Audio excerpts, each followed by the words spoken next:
This is a true story, a powerful reminder that one small act of kindness can ripple out and change everything. It's about a man named Mark, an ordinary guy with an extraordinary heart. Mark lived in a bustling city, the kind of place where it's easy to feel invisible. Every day on his way to work, he'd walk past a small, rundown park. And every day, he saw the same elderly man, Mr. Henderson, sitting alone on a bench, looking lost in a sea of hurried faces. Mr. Henderson was always there, from the early morning light until the shadows grew long in the afternoon.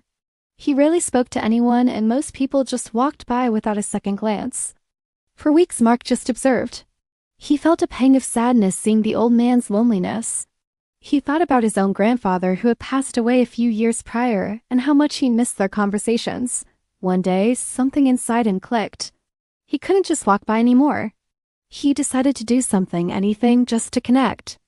So that Tuesday morning, Mark bought 2 coffees instead of 1. With his heart pounding a little faster than usual, he approached the bench. "Good morning," he said with a warm smile. "My name's Mark. I see you here a lot and I thought you might like a coffee." Mr. Henderson looked up, his eyes widening in surprise. It was clear he hadn't been spoken to like this in a very long time. He hesitated for a moment, then a small, fragile smile appeared on his face. "Thank you, young man," he said, his voice raspy from disuse. "I'm James Henderson." That simple coffee was the beginning of a beautiful friendship. Every morning, Mark would stop. They'd talk about everything and nothing. The weather, the news, stories from Mr. Henderson's past. Mark learned that James was a retired history teacher, a widower whose children lived far away. He was full of incredible stories about the city's past, and his eyes would light up as he recounted tales Mark had never read in any history book. For Mark, these morning chats became the best part of his day. He was learning so much not just about history, but about life, resilience, and the human need for connection. He saw the park and his city through new eyes. One day, Mark noticed that James seemed particularly down. He learned that the small community center where James used to volunteer and meet the few friends he had was closing due to a lack of funding. It was his last real link to a community. That's when Mark realized his small act of kindness needed to get bigger. He went home that night and couldn't stop thinking about it. He wasn't a wealthy man, but he had a skill. He was a web designer. So he created a simple website, a GoFundMe page, telling Mr. Henderson's story and the story of the closing community center. He shared it on his social media, not expecting much. He titled it, "Let's Save Mr. Henderson's Community." The response was staggering. The story of their friendship, of a young man simply stopping to share a coffee with a lonely stranger, touched a nerve. People started sharing it.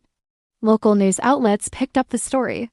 Donations began to pour in, not just from their city, but from all over the country. People weren't just donating money. They were sharing their own stories of loneliness and connection, inspired by Mark and James. In just a few weeks, they had raised more than enough money to save the community center. But it didn't stop there. The wave of support created a new movement in the community. Volunteers, young and old, came forward to help renovate the center. New programs were started, a history club led by Mr. Henderson himself, a buddy system pairing young people with seniors, and a community garden right there in the park where it all started. The park, once a symbol of isolation, was transformed.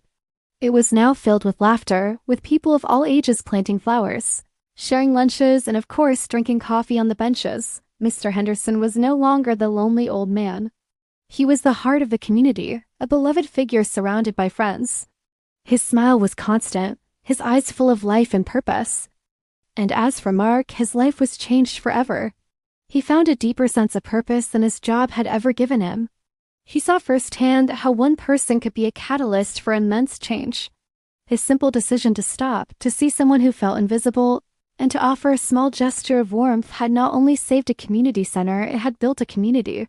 It sparked a citywide conversation about how we treat our elderly and the importance of looking out for one another. This true story isn't about grand gestures or heroic feats. It's about the profound power that lies in a simple hello, a shared coffee, a moment of genuine human connection. It teaches us that you don't have to change the whole world to make a world of difference for someone.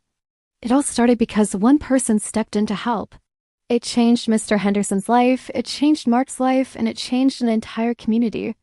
And it all began with that one simple question: would you like a coffee? So maybe the next time you see someone who looks a little lonely, You'll think of Mark and Mr. Henderson. What small act of kindness can you offer today? You never know, it just might change everything. Thank you so much for watching. If this story touched you, please like and subscribe for more content that hopefully brings a little more light into the world. See you next time.